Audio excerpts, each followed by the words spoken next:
But what the marketing pulpit is about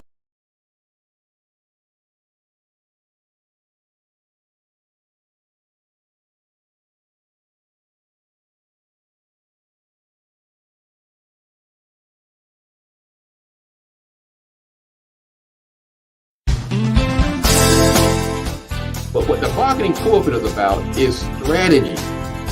Use social media and stop letting it use you.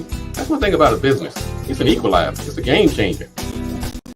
We have to think like the successful companies.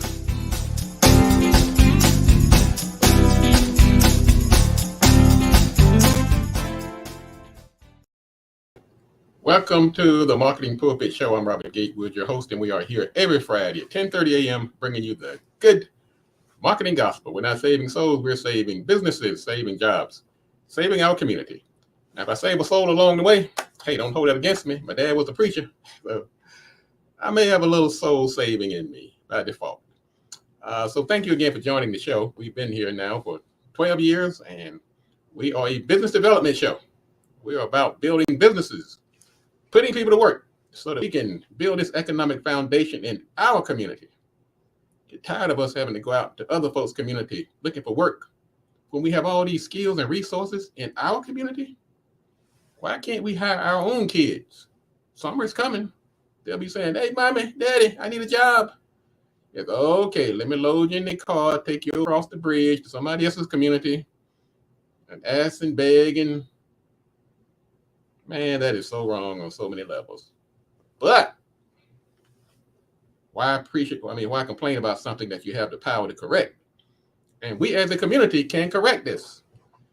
And that is my mission. That is my raison d'etre, my cause célèbre, my reason for being, is to make sure that we can provide these opportunities in our community so that we can put our people to work. That is the mission of the Marketing Pulpit TV show. Thank you again for tuning in. I'm Robert Gatewood. I'm a business developer by trade. I've been working in the business development realm for almost as long as I've been alive, but I've been officially doing it in my own company for about 25 years. Gatewood Marketing and Web. You can find us on gatewoodmarketing.com. I'm also a consultant with the Small Business Administration in the 8A program. Been working with companies in the digital space, social media, and web. Let's see what else is going on. I'm actually an adjunct professor at Prince George's College. I teach marketing, I teach social media, and I teach networking. And I've written a couple of books, one called Played in Full and another called Smarter Than the Boss. So yeah, I have a couple of receipts. That's not to brag, but I'm telling you, gotta watch who you get your information from these days. As a matter of fact, that's what we're going to talk about later in the show. We're going to talk about passive income, making money while you sleep. Can you really make money while you sleep? Well, I tell you what, you can make money while you sleep, but you better wake up when it's time to count it. You can't. You can sleep, but you better not oversleep. Let's put it that way. So yes, we're going to talk about some different opportunities on how you can make money while you sleep, passive income opportunities, and we're going to dissect some of the common ones and kind of give you a thumbs up on some things that may work. But like anything, you have to put in the time. There is no get rich quick. Yeah, some people have done it. There's an old saying that a fool and his money are soon parted. And boy, let me tell you something. That is nothing I've never seen such relevancy as it does when it comes to business opportunities. A fool and his money are soon parted. Now, that old saying says that basically, I'm not going to be disparaging and call somebody a fool, but I will say that the misinformed or the uninformed, when they're trying to go out here and make money, many of them misplace that money. They misplace their trust. They misplace their efforts. They misplace their good old sweat equity. They put it in the wrong place many times because they've been misinformed. And sometimes it's just uninformed. You know, we live in a time now where there's information galore.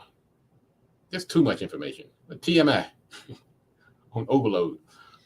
TMI, just too much information. And if you look at even at the political realm, look at the political theater and what's going on there. You don't know who to trust. You're getting information from all these different sources, and everybody claims to be the expert. Some don't even bother. They get into these echo chambers and believe the person that's right in front of them, or the person that they have has gotten all this influence, and so they figure they must know what they're talking about because they see them on TV, they see them on Facebook, they see a big old YouTube channel with 1 million followers, so they must know what they're talking about, right? They're on Spotify. They're being paid $100 million a year, so they must know what they're talking about. Well, once again, a fool and his money are soon parted. So let me just do a news flash for you right now. You will not get rich overnight. Okay, I said it. Can you get successful in a short period of time? Yes. But even these get overnight sensations, sometimes it's about 30 years in the making. You just see them when they became popular or successful. But it seemed like an overnight sensation, but it was overnight to you because you just found out about it. But no, there's no overnight success. There's some things that can get you some fame and fortune in a short period of time, but it's not very likely. You can go out here tomorrow, you can become an NBA star, play out there with LeBron and Kevin Durant. You can go out here and make a rap song. You can hit lottery. All of these things are possible and doable, but are they likely? Not so much. So you have to decide whether you're going to spend your time, your energy, your resources chasing that maybe, that wing and a prayer, or do you spend this time doing it and I hate to sound like an old fuddy-duddy. I'm not saying don't take some risk, because I've done whole shows telling people you can't play it too safe. Look at it like your stock market. You're going to have some risky stocks. I mean, some are just, you put some money over there, and if you play your cards right, yes, you can make some money, a lot of it in a short period of time. We saw that with Bitcoin. But even Bitcoin didn't pop up in the last couple of years. Bitcoin had been around.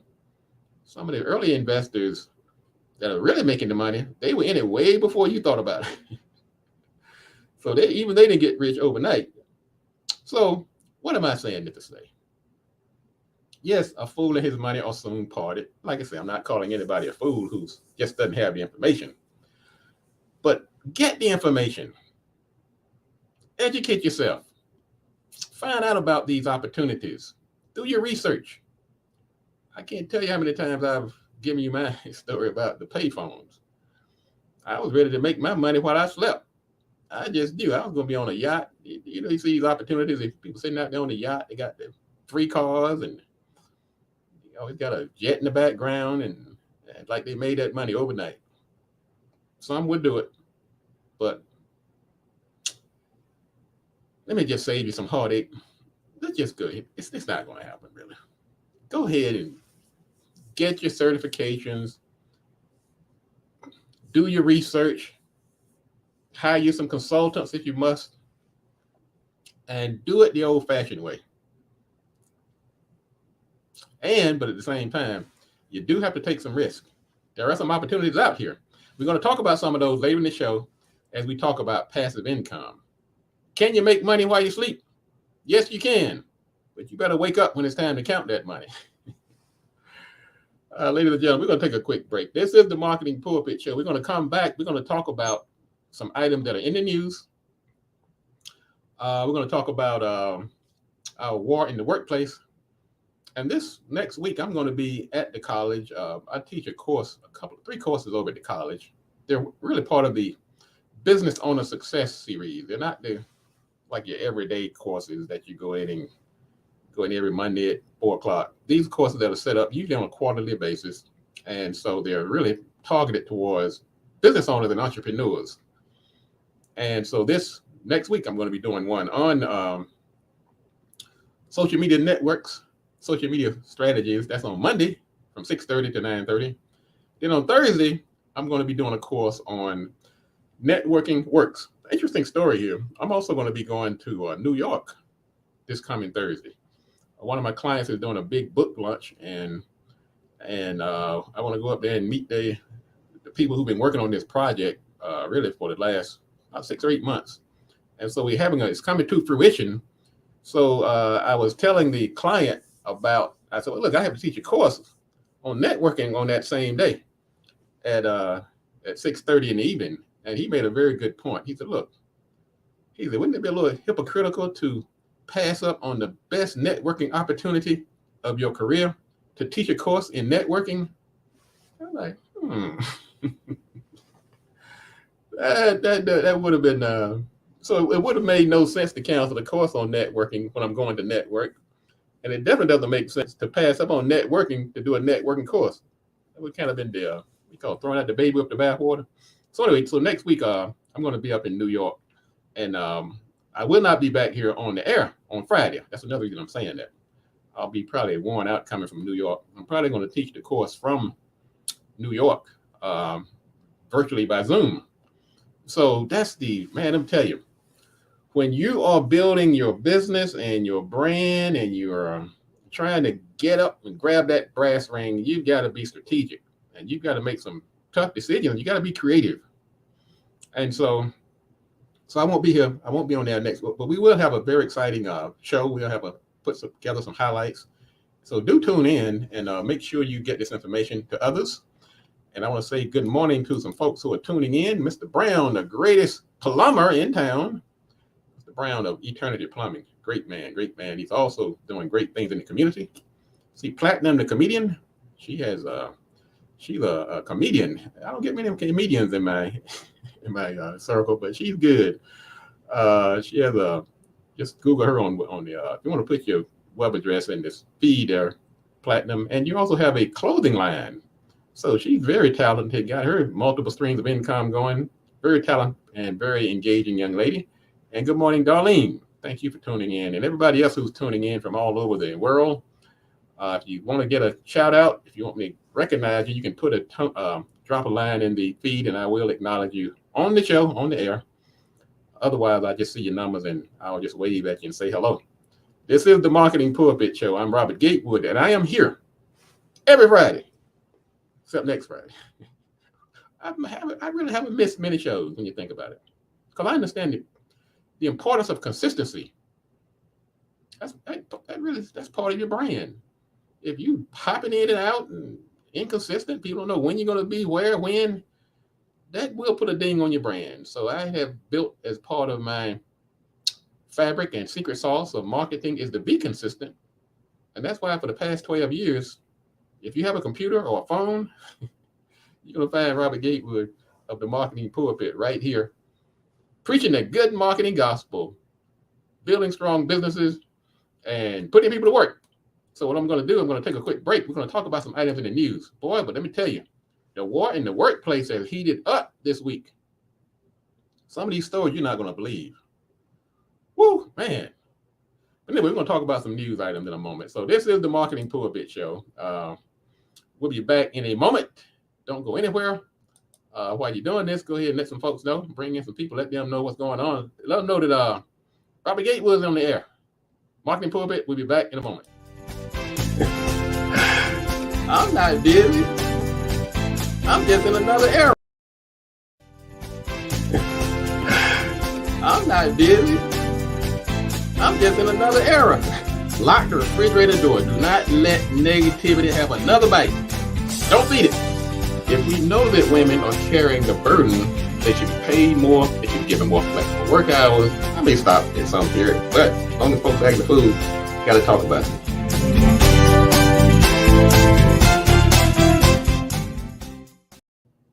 If you can't beat them, join them.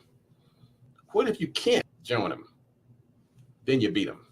Sometimes you find yourself fighting some forces that are really just beyond your ability to overcome. Sometimes it's not necessarily an adversarial relationship. Sometimes we have to join in with the people that we're actually trying to fight. Because you say, look, I might not be able to beat this organization, but at least I can still benefit. But then let's say for an unjust reason, they decide not to let you join them. In that case, I say, let's go beat them. Now, this is not about vengeance. This is about survival. If you can't beat them, some you can join, and they're not mutually exclusive.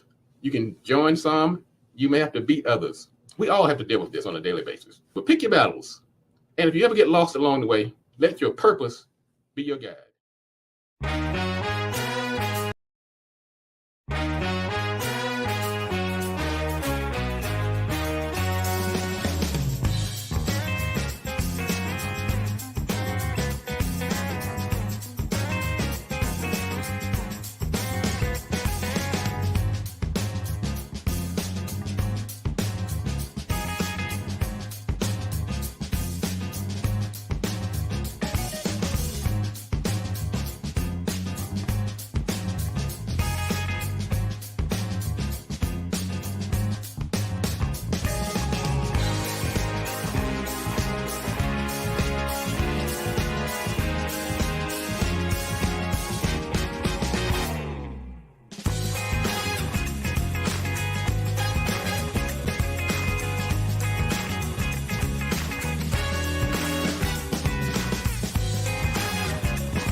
Welcome back. This is the Marketing Pulpit Show. I'm Robert Gatewood, your host, and I'm here every Friday bringing you the good marketing gospel. We're not saving souls, we're saving businesses, saving jobs, saving our community, putting people to work.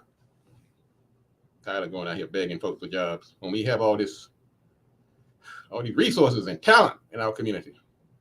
Let's do it, folks. We can do it. You can find out more about the show. We're on all the platforms. We're on social media at YouTube. Just go there and type in YouTube. Go to YouTube and type in Marketing Pulpit, or you can do the YouTube/C/Marketing Pulpit. You can go to Facebook/Marketing Pulpit. You can go to Instagram/Marketing Pulpit.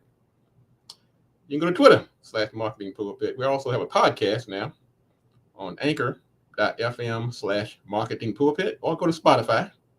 Go to Spotify, go to Apple, Google Podcasts, and you can get some of the same information where we take some of the sermons and separate them from the entire show, so you don't have to hear the whole show if you just want to hear that particular topic.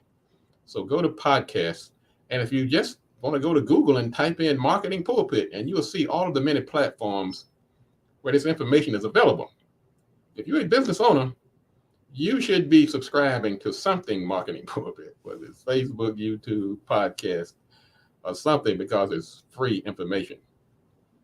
Now, what do I get out of it, right? What do you say? If the product is free, the service is you. Well, I'm on a purpose. I'm on a mission. One thing. I mean, I've done okay in life, so I'm not really out chasing clients right now. I mean, I've said this many times on the show. I am not searching for clients right now. So put the phone down. So if you think that's my motivation, you are so wrong. I am not. Let me say it right now. I am not looking for clients. I'm fine. I have plenty. I'll take on a new one every now and then. If the timing is right and the product and service is right, and I know I can add some value that's going to help them exponentially, yes, I will pick up a client. But for the record, if you think that's my motivation for having this platform, it's not it. That's not it. Thank you again, everybody, for tuning in. Let's talk about some items in the news.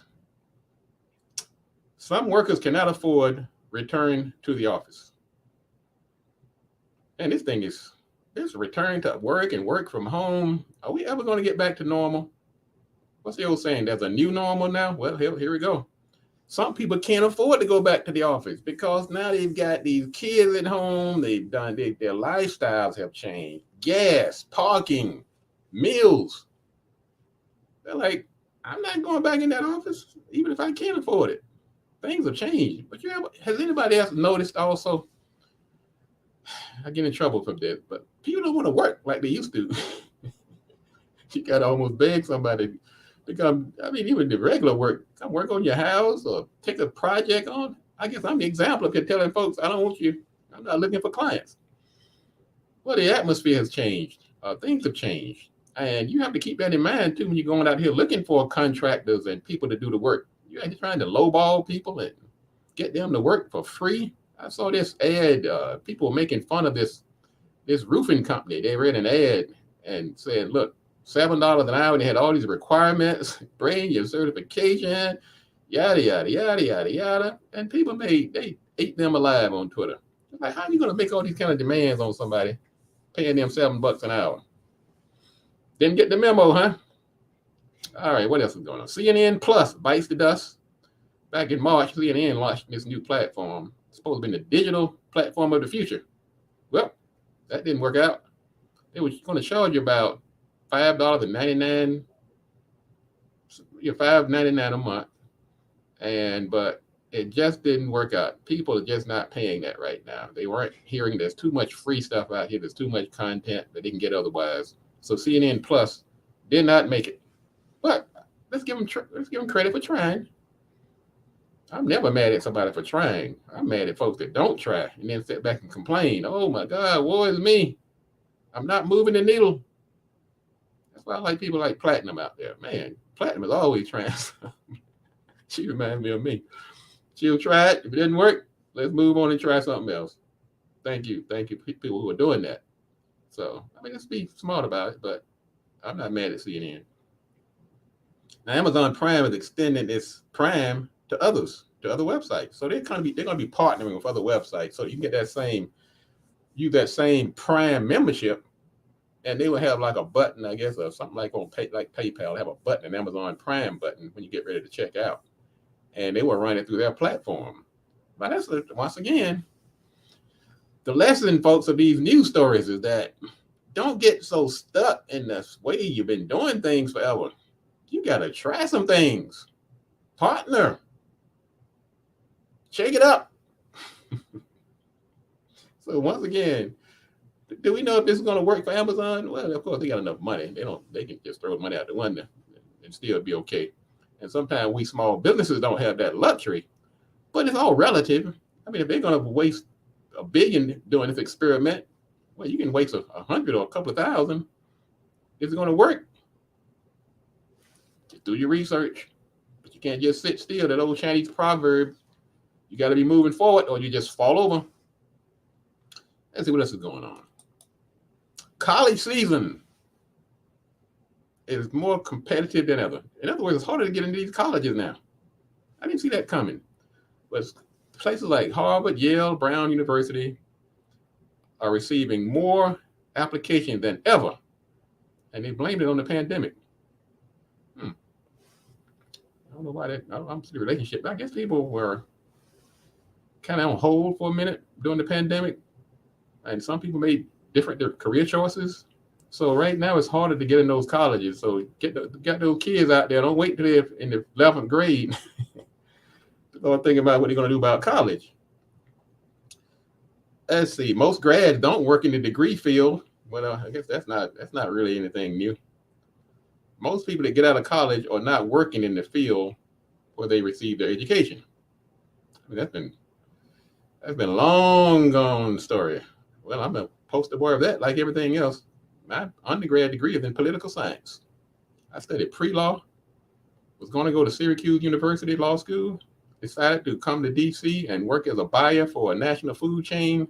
So my degree was leaning me into the field of politics and law, but I took a turn.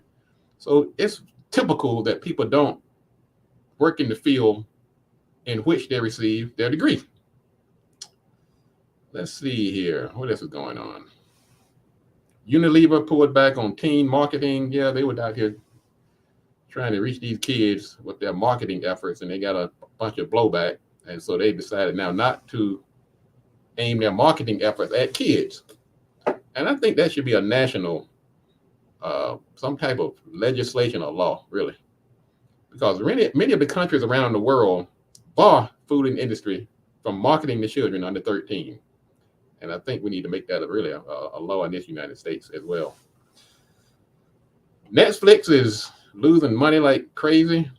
Man, between that, trying to stop people from sharing their subscriptions and some of the other things that are happening, the Ukrainian, they withdrew from Ukraine.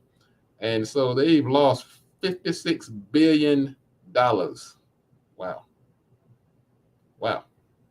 I know I bought a stock. I had a couple of shares in Netflix, and man, it's been a bloodletting. Once again, I'm not crying about it. When things are good, I mean, you go ahead and take the good. But sometimes, like I said, you just take a chance on things every now and then. Don't cry when it goes south, because for every bad stock I've bought, there's been two good ones. And that's sort of like life. That's sort of like business. You want to you're going to have those losses and setbacks, but you want to make sure you have more good ones than bad. That's what I would have to say about that. Let's take another quick break. We're gonna come back talking about this stuff that's happening in the workplace. One time I said I was going to skip it this week. Well, nothing. The pandemic is over. People are back to normal. Nobody's acting the fool anymore. Then I see a frightened man shot a performer at a haunted house. They scared him.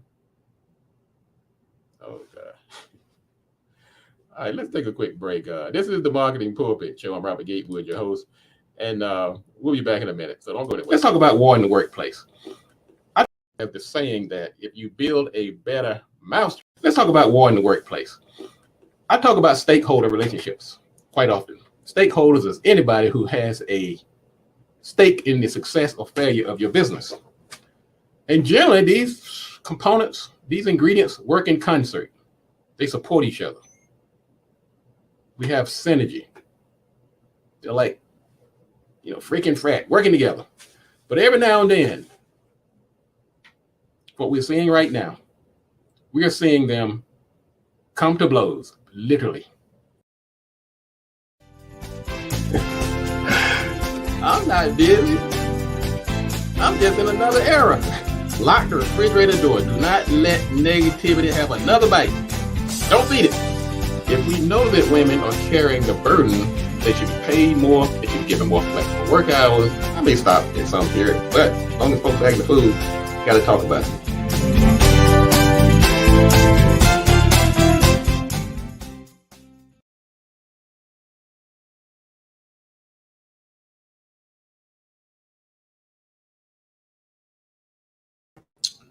All right. Thank you for tuning in today. This is the Marketing Pulpit Show. I'm Robert Gatewood, your host. You can find us on Facebook, Instagram, YouTube, Twitter, or just go to marketingpulpit.com. And we are right there on the homepage. And you just go to Google and search on Marketing Pulpit, and you'll be surprised. I tell you what, I'm actually surprised. I mean, I see Marketing Pulpit on some websites. I'm like, who are these people? I mean, people overseas. And I mean, I found my tape on a college course, and I should not be getting paid. Let me talk to Bradley Thomas. We got any intellectual issues going on here. Anyway, just go to Marketing Pulpit, and you'll see. I'm telling you, we're on some web. I mean, it's all over the place. But that's what happens when you do a good job of branding. We've been branding this thing now since 2010. I mean, speaking of branding, we've been branding this thing now since 2010, and that also speaks to that. There is no overnight success. Some of you all are just hearing about Marketing Pulpit for the first time. You say, wow, that guy just popped up out of nowhere. Not. I have battle scars, got a couple of knots on my head, and oh my goodness, it is not. There is that overnight sensation thing is a farce. That's a myth, ladies and gentlemen. I used to look at some of these old singing groups. They pop up, and you say, man, where they come from? You go back and look at Wikipedia and read on their history. Man, they've been around since the moonbeams. Like, what? All right, let's talk about some war in the workplace. Ladies and gentlemen, war in the workplace, we really talk about some stories that it really talks about how sometimes the pandemic is taking its toll on our psyche. And people are doing things that I wouldn't think would be happening under normal circumstances, such as this man who went to a haunted house in South Carolina. They scared the bejeebies out of him, and he shot up the place. The incident occurred at Zombie Experience at the Hollywood and Wax Museum in Myrtle Beach on Saturday. They identified the shooter as Mr. Brown, no kin to our listener, I'm sure. And he was apprehended in Charleston and brought back to Myrtle Beach. Don't go to these haunted houses. What is the old saying? If you can't stand the heat, Get out of the kitchen. And also, if you care in the heat, stay out of the kitchen, particularly if you're going into a haunted house. Let's see, in Jacksonville, what's happening down south? Well, man, I thought good old Southern folks supposed to be nice and friendly and hospitable. Well, down in Jacksonville, a nurse assaulted her manager. Nurse Chanel Robertson. She told this manager had been bothering her all day. Don't y'all know that feeling though? Somebody just picking on you. Well, she wasn't hearing it. She said this man was picking on her all day. And she was actually having a conversation and he just cut in on her. He was telling her to do her job all day. And she wouldn't do it till finally she attacked the man. He was a 68-year-old man. He got a couple of bruises and cuts on him, but he's going to be okay. But a nurse? I'm always talking about how nice and genteel nurses and teachers are. That pandemic, though, man, it's having us doing some strange things. Even the poor nurses out here punching folks out. Now, this man down in Georgia, I'm talking about oversight. What I say, fooling his money or soon parted. I said you can make money while you sleep, but you better wake up when it's time to count it. Well, in Georgia, a company was paid $4 million for work they never did. Now, how in the world? Now, we know the bookkeeper is fired. You got to be. Let's just see here. April Thompson used her position at Kingwood Forest Services to submit fraudulent invoices that claimed that her husband was one of the contractors. But I'm telling you, these big rip-off jobs, they usually involve collusion, where you have one or more people, two or more people working together. And this is the case in point. $4 million later, and 8 years later, they discovered this husband and wife team was ripping this company off. $4 million. Man, I'll tell you one thing, that Kingwood was making some serious bank if they didn't miss $4 million going out the window. Wow. Now, Mr. Thompson, he apologized to the victims and the friends and the family and his family. See, there's something else I've told you about during this war in the workplace. You have to realize that your actions affect other people. Sometimes you do things and you say, well, shoot, what if I get caught? You weigh that, you're doing that calculation. What's the worst they can do to me? But you're not calculating what's the worst that can happen to the folks that know you. Your children, your spouse, your boss, your co-workers, your fraternity and sorority brothers, they are all impacted by your misdeeds. That's another reason I do this segment. To help us think about this, think this thing through. $4 million?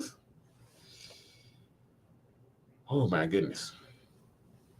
Now, how many of you all out there love your job? Well, this Uber driver loved his job a little too much. He picked up a passenger and refused to let her off and told her in the process that he loves her. Man, I'll tell you, I've been talking about Uber and Lyft and these services. I'm not saying they shouldn't exist. I'm not saying that they're bad. But boy, the stories that come out of them. If somebody's not robbing the Uber driver or the Lyft driver or the Uber driver is driving somebody around in the car and won't let them out. Told this young lady he loved her. She said she was so afraid that she actually had considered pulling out her pocket knife and stabbing him with it. I'm gonna tell you the truth, I actually like Uber. Like when I go get my car, drop my car off up the street to get the oil changed or something like that, or probably gonna use Uber when I go up to New York in a couple of days. I actually like the service. But I'm trying to think, we gotta go into a room and close the doors and figure out how to make this thing safe for everybody. I'm not sure we're there yet. In a related story, a woman gives birth after allegedly being shot by an Uber driver.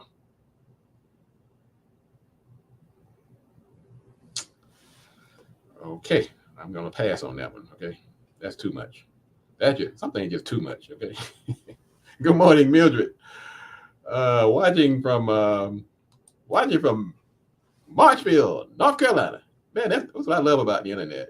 I can hit cousins and down in Marshfield, North Carolina. It doesn't matter where you are. You can get this good information. Thank you for tuning in, cousin Mildred, down in North Carolina.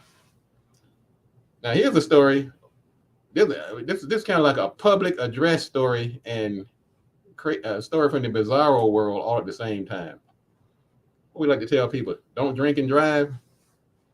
Well, a Florida woman, she did the right thing. She chauffeured her boyfriend after he had had too much to drink. What's not to like about that, right? Well, I tell you what's not to like about it. She chauffeured him to a drive-by shooting. I'm not making this up. This man was drunk and angry over an overdose he had at this house. I guess when he realized it, he was too drunk to go back and take revenge on his own. So he had his girlfriend to drive him to a drive-by. That's pretty bad. Let me tell you something, ladies and gentlemen. When you're too drunk to do your drive-by, it's probably a good time to pass on that idea. So look, I can't drive, I'm drunk, I can't even hold a wheel. Maybe I should just not do a drive-by shooting on this particular instance. Jesus, Black Jesus, help us out here. Help us. Let's see, but thank goodness we have the church. When all this fails, we have the church, we have our schools. The last line of defense. 76-year-old pastor accused of sexually assaulting 20-year-old woman. All right, forget that last part. Oh boy, let's see. Hello, nice to meet you. How impressive do you have for the Japanese market? Okay, we got people tuning in from Japan. Thank you for tuning in from Japan. I tell you folks, we got them from all over the world. Okay, let's keep moving here. These stories are getting more bizarre as I go. A Houston dollar store. Wait a minute. A Houston dollar store is charged with shooting an attempted shoplifter. Okay, now there's so much wrong with this story. I can't even enumerate. First of all, what in the tarnations is in a dollar store worth shoplifting for in the first place? It only costs $1. That's the first problem. The second problem is the same problem. What in the tarnations is in a dollar store that's worth shooting somebody over, even if they stole a whole shelf full of food? It's only $1. But anyway, that's what happened in Houston. This employee is charged with the fatal shooting of a shoplifter who attempted to shoplift from a dollar store.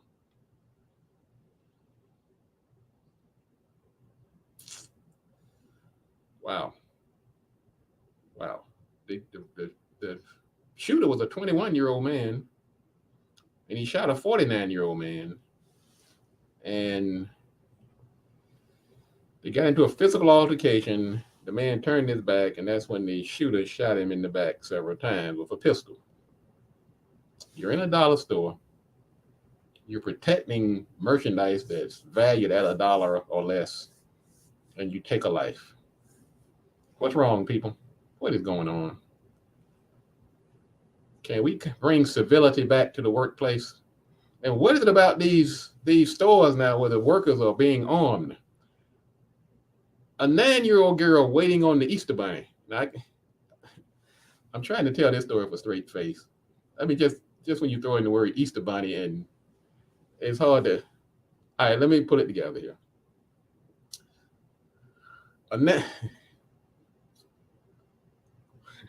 Platinum, so the price just went up to $1.25. Okay, that's the. All right, let me put myself together for this next story. This hard to believe. A 9-year-old girl who was waiting for a picture with the Easter Bunny at a mall was hit by a stray bullet when the store owner was aiming at thieves.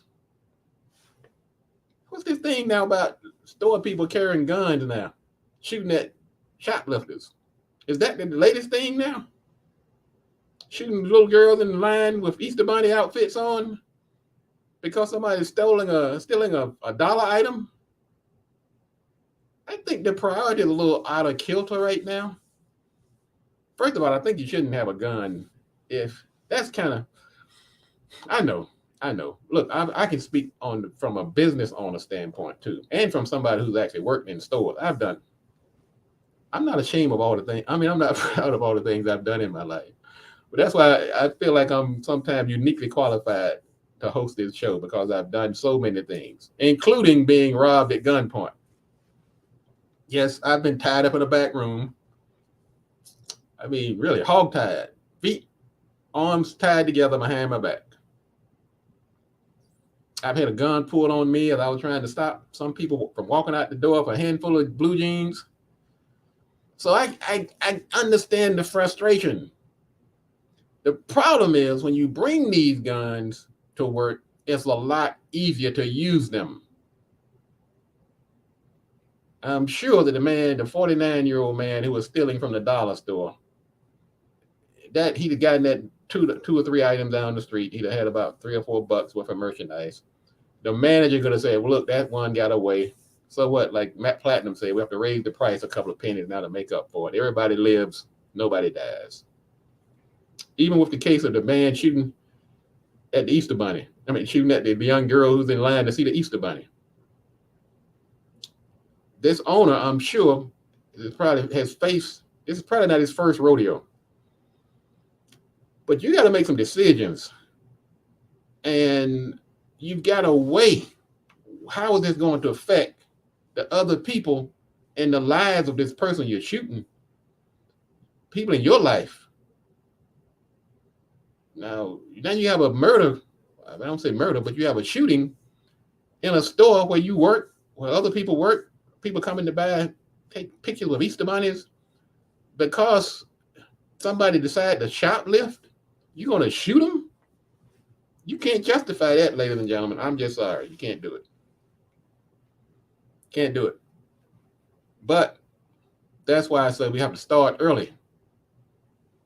Start working on people while they're young. First grade, kindergarten.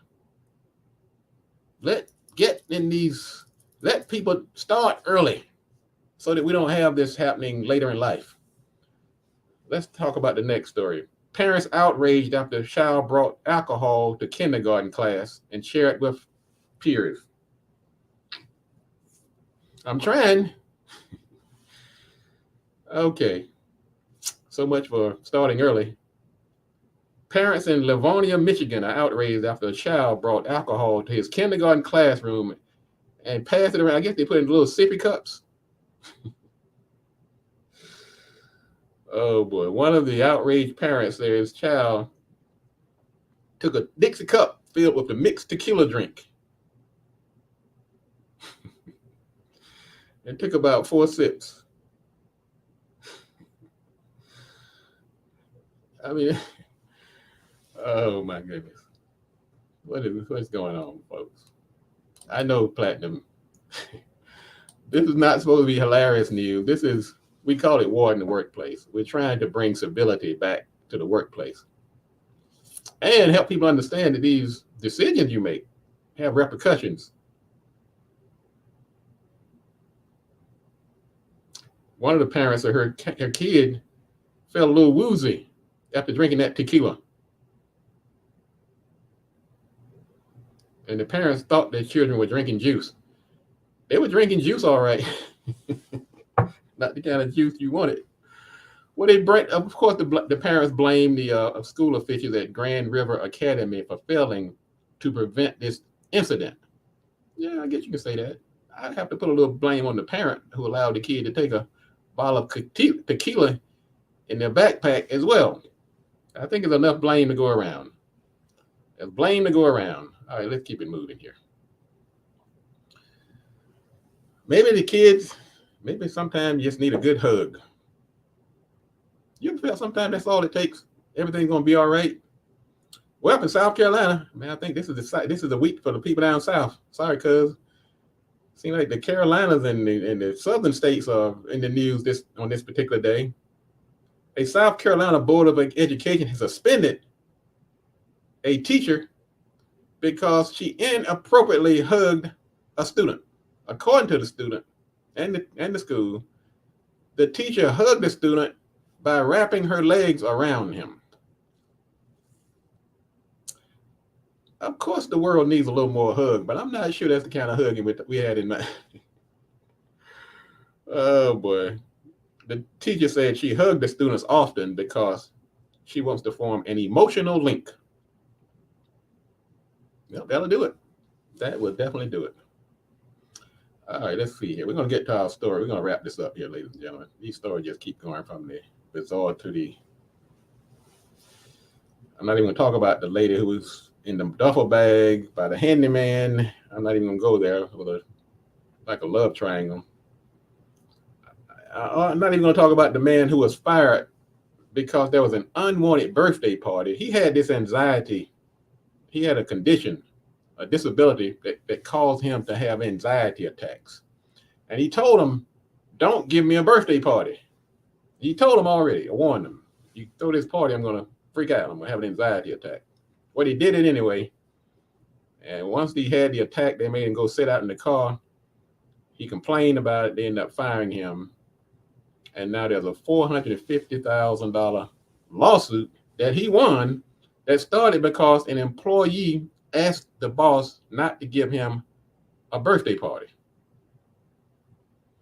I think the simplest approach would have been, you know what, let's not give this guy a birthday party. We're going to be giving out birthday parties because you know in the office, you don't give everybody a party.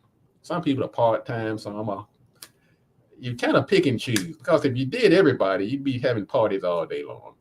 But on the list of people not to give a party to, I think the one that said I might have an anxiety attack, I would put that on the one on the list of the non-birthday party crowd. Let's see. A hired man cuts off his roommate's thumb to use his phone. No, that's it. Ladies and gentlemen, this is the Marketing Pulpit. I'm going to come back in a moment. We're going to talk about making money while you sleep, passive income. And like most things in life, all passive income is not created equally. You've heard the old saying. I love it. I tell you, man, I'm at home sometime and I hear my phone go off, bing, bing. I look at them, man, I just made some money. Man, you love that. But don't think that all passive income is the same. And we started the show talking about a fool and his money are soon parted. These two topics go together because many people figure they drop a couple of bucks or spend a little time and buy a couple of manuals. They can go out here and start making money while they're asleep. Not quite that easy. You can make money while you sleep. Yes, you can. But you better be awake when it's time to count that money. I'll tell you that right now. Folks, this is the Marketing Pulpit Show. We'll be back in a moment. Don't go anywhere. We're going to talk about passive income. And in the meantime, you can go to marketingpulpit.com to find out more about the show. You can go to Facebook, you can go to YouTube, you can go to Twitter, Instagram, and we're all things Marketing Pulpit. We'll be back in a moment. I'm not busy. I'm just in another era. Lock the refrigerator door. Do not let negativity have another bite. Don't feed it. If we know that women are carrying the burden, they should be paid more. They should be given more flexible work hours. Please stop in some period. But as long as folks are the food, you got to talk about it.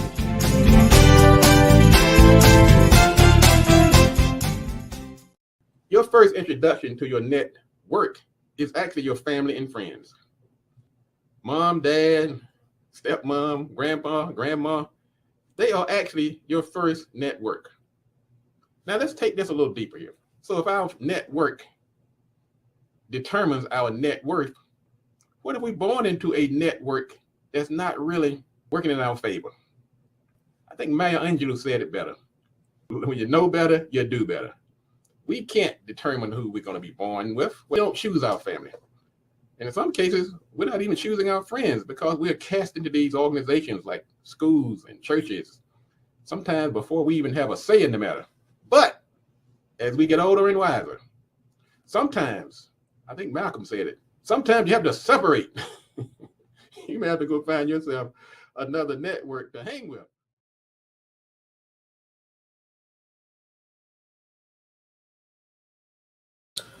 That's like that's right, ladies and gentlemen. Your network can very well determine your net worth. That's right. Let's talk about passive income and making money while you sleep. You can make money while you sleep. Don't let anybody fool you. That's really you only that's kind of like a an expression that you're making money while you sleep. It's not. It may be an oversimplification in some examples, in some instances, and not so much in others. When we're talking about passive income and making money while you sleep, like most things in life, all things are not created equally. There's some you can make while you totally asleep. You can sleep for a week or two and not even worry about it. Others, you might be jumping up in the middle of the night because things are happening you have to attend to. So your sleep might be interrupted. Some you got to work. Some you got to do a little work on. Some you got to do a lot of work on. So a lot of things have been thrown into that passive income basket. It's like, yeah, you're making money while you sleep, but you did a heck of a lot of work before you lay down. So a lot of it's relative. A lot of it's relative. But I do like that concept that when I'm laying in the bed at night and I'm making money, that it doesn't mean that I didn't do some work before I lay down. So there's varying degrees of passive income. There's some investments um, that are just totally passive. Like if you're investing in the stock market or some other type of assets that are just out here making money. I mean, you still got to watch it though. That's why I say you want to make that money while you sleep, but you better count it when you wake up. You can't just leave it hands off, even with the stocks. They're making money out there while you're sleeping, and even during the day, you're not hands on. But you can't totally ignore because things change. The market changes, situation changes, your financial situation can change, and so regardless of the type of income, passive, partial passive, all passive, you still have to take some type of, you have to watch it. That's why you make your money while you sleep, but don't oversleep. I mean, there's some passive income that still requires work, and you say, why do we call this passive income? Because even though you're doing the work most of the time, it continues to generate revenue when you're not working. Okay, let's make that distinction. Now, if you go into a job and they're paying you just for that time you're there. When you can punch out, the work stops and the payment stops. Well, there's some forms of passive income that you may be actually working during the day, but it continues to generate revenue after you stop your physical labor. So that's why some people say, well, that's not really passive income because I still had to do the work. Well, you did the work, but you were making money even when the work stopped. So let's look at some opportunities, some things where you can actually make money while you sleep, or what we might call passive income. Now, the number one that most people think about is investment. But even with investments, you can't just throw your money out here. You just can't say, look, Gatewood say I can make money while I sleep, so let me go out here and invest in this stock or invest in this business opportunity or invest in this franchise or invest in these vending machines or invest in these payphones. That's another story. You have to invest it, but you have to make sure that it's a good investment. So you want to talk to somebody to make sure that you're making the right decision as far as your investments. Another popular form of passive income, and that very relatable to many people, and it's usually within a lot of people's pay grade, is vending machines, games, laundromats, ATMs. Now, those have been around many years, and the countenance will change from one time to another. Like ATM machines have not always been around. Vending machines have been around almost as long as vending has been around. But we're seeing other types of vending machines. We're seeing hair. We're seeing Carvana has a car vending machine. I still don't get that one. Um, but once again, make the money while you sleep, but you got to count it when you wake up. All these machines in the right location. Once again, I'm not proud of my experience, but yes, I have been on the receiving end of income, passive income through a vending machine. Well, they were payphones, and location was pivotal. Just because you have a passive income vehicle like a vending machine, you could put it in the wrong place. There are things like theft. There's things like weather, accessibility. You have to weigh these factors. They look like a good idea, but you have to weigh the factors when you're making these kind of decisions. Just because somebody else made money doing it doesn't mean you're going to make it, because sometimes you're doing apples to grapefruit comparison. They had theirs in the middle of a mall and yours out here on the side of the street in the hood. People breaking into it every other day. So you have to weigh certain factors when you're deciding on whether this vending machine is going to be a good opportunity or not. Here's a popular one, selling online courses. Now, this selling online courses, there's really two types. One is really passive, and one is kind of quasi-passive. The really passive one is where people can do what we call self-study. Now, you got to put in the work to create that module, that course. You got to have the content. You got to sometimes get certifications, whether it's through the PC, the CPE, or whatever. Yeah, you have to put in some time to get the certifications if you're going to, people are going to be getting some type of certificate at the end of that course. So you have the self-study. You do the work, you put the course online, you use a platform like Thinkific or Teachable, put the course up, and you can literally now go fishing. You go to the island, your yacht, or whatever people use to kind of graphically show people making money while they're asleep. So that's one way for online courses, where you're doing like what we call a self-study course. You put it out there, and really you don't have to do anything. You might upgrade it every now and then to make sure everything is still relevant. But at the end of the day, just go count your money. How many people signed up? It did not require any ongoing work on your behalf. But then there's also the group study type courses where you set up the course, but you actually have to sit there and go through the course with the students. Sometimes that's for a lot of those certification courses, they might require the instructor to be present.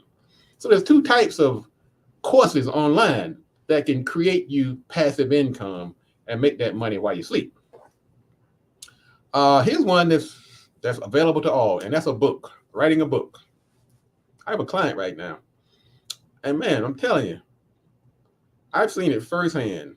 You can make a ton of money if you write a good book, and this is really passive income. This is the consummate passive income vehicle. You've got to write the book. Okay, you got to write the book. That comes from knowledge. That comes from years of experience. You didn't just wake up one morning and had this great idea. Usually that great book came from some type of body of knowledge and experience. So you've done the time, but now you can capitalize on that by writing a book. And literally from that point on, it's just a matter of keeping the book stocked. If you're talking about a physical book, or pay on demand, print on demand type of, you do going through Ingram Spark, the thing that Amazon offers, you can actually not even have to worry about even shipping the book or printing it. Everything can be done virtually. So a book is a very good way to create some passive income and make that money while you sleep. Now, I know this young man is making money while he sleeps because we manage his website and we just see the ching, ching, ching, ching, ching, ching. Every now and then we got to go out and place a ton of book orders, bring in the books, send them out to a distributor who does the distribution, and all he has to do is count his money. Create a blog. I'm going to throw this one in the same category with the YouTubers. You create a blog or a YouTube channel and you promote a certain product. And you can do that through an affiliate program. Let's say you're on an affiliate program like Link Share or Share a Sale or Commission Junction. And then you do a blog where you're promoting that product on your channel. And each time somebody clicks on the link that you put on there or the link that you give out, you actually get paid. And you can do this even when you're not on there doing it. You can actually do the blog and then you do it in repeat. You can run it again, even when your people come in and look at it later. You still have to put in the time, but you can get paid on it as long as that blog or long as that channel is actually running. Build an online store. Obviously, that's a good one. Selling products online, shirts, cups, mugs, specialty products, things like that.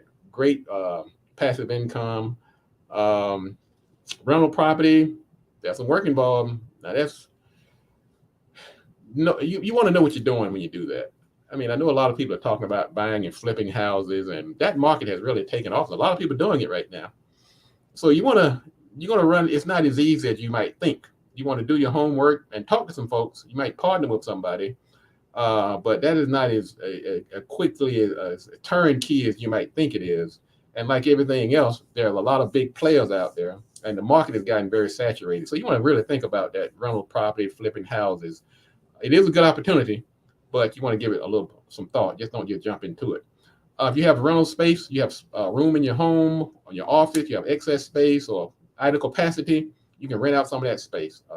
Airbnb did a whole business model based on people using their idle capacity, but that is a good way to rent out to make some passive income. Even equipment. I have a client that also rents out equipment, and I thought that was really ingenious. He goes out and buys these hard to purchase products. We've seen them in the store sometimes, like these carpet cleaning machines and things like that. Well, you can go out and buy, or even you can do a rental. I mean, you can rent out something that you're renting. But now you have to put a system in place.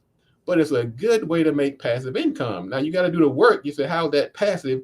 Because you can get paid on this. You put that thing in somebody's house and they out there using it for a month or two, like wedding equipment and things like that. That you're getting paid. You're not doing the work. It's passive. It's another stream of income. So renting on anything tends to be a pretty good source of passive income. Let's see what else we got here. So I'm going to wrap this up here. So I'm giving you some ideas on some of the popular ways and kind of give you some more pushback on what's hard, what's realistic. Let's see here. And the last one I'm going to throw in, I'm just going to throw in domain names. If you feel like you have what it takes and you're creative and you got the time to do it, there is a good domain market out there. Once again, it's kind of got a little saturated. A lot of the good names are taken, but you can buy a good domain name and put those names out there in places like GoDaddy and even my company. They have like auction sites where you can put those names out there. You go buy a domain for $9, $10, and you can sell that domain. Sometimes turn that domain around for hundreds, in some cases thousands of dollars. I know that because I dabble in that market myself, and I've actually had offers on domains I've had one offer up to $4,000 on a domain that I paid for about $20 for. So there are so many ways out here that you can make passive income. What I'm going to say is that, first of all, you can make money while you sleep, but you've got to wake up and check on it every now and then. Don't just go to sleep and say, hey, I'll be rich in the end, because that wagon go off the road and you won't be having many sleep. You're going to have some sleepless nights. So yes, another thing is that don't take the word passive too literally, because there are going to be situations where you'll be getting paid while you're not actually doing the work. But there are periods where you have to step in and wiggle the wires, put things back on track. Sometimes it could be passive, half working, but you can still, the whole concept is that you want to generate revenue. You put it in a machine. You want to create a revenue generating machine, whether you have to touch it once or never. The whole concept is to create these streams of income that are ongoing, that you put in place, and it pays you forever. So folks, that's going to wrap it up for today. I want to thank you again for tuning in to the Marketing Pulpit Show. I'm Robert Gatewood, your host. We are here every Friday at 10:30 a.m. We're bringing you the good marketing gospel. We're not saving souls. We're saving businesses, saving jobs, we're saving our community. I want to thank everybody for tuning in, for all your comments on the blog, on the feed. Please don't forget to Share this information. If you know somebody who's out there wrestling with this whole thing about how to make money while they sleep, or they're trying to find some income opportunities, I've laid out some. And if you need some more assistance, you need somebody to run it past, because I do get a lot of emails from people saying, look, you want to take a look at this for me? And I'm not one of these haters that say, look, don't do it, because no, if it's a good idea and I think you're going to make some money doing it, I don't mind saying, look, if it were me, I would like to give you my 2 cents on it. So don't forget to feel free to take advantage of this resource of the marketing pulpit right here in your community. All right, folks, that's gonna wrap it up. We'll see you. I'll be in New York next week, so we'll be putting together a best of show, and those are very good because it takes some of the best of the shows that we've done over the last quarter, and if you miss some of the shows, it's a good show to keep and save for austerity's sake. And so we'll see you next week. So anyway, folks, as I say when I close every show, if you want to be successful, you have to do these 3 things. Do the right thing, do it at the right time, and you have to do it right. Enough talk. Let's get to work. Now, people don't understand marketing. You can't stop every time the money runs out. You need to come on and tell people why your service is different.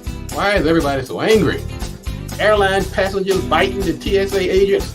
I mean, it reminds me of one of those zombie apocalyptic movies. And as a community, collectively, we're going to be taken more seriously if we have that strong economic foundation. Do the right thing, do it at the right time, and you have to do it right. Enough talk. Let's get to work.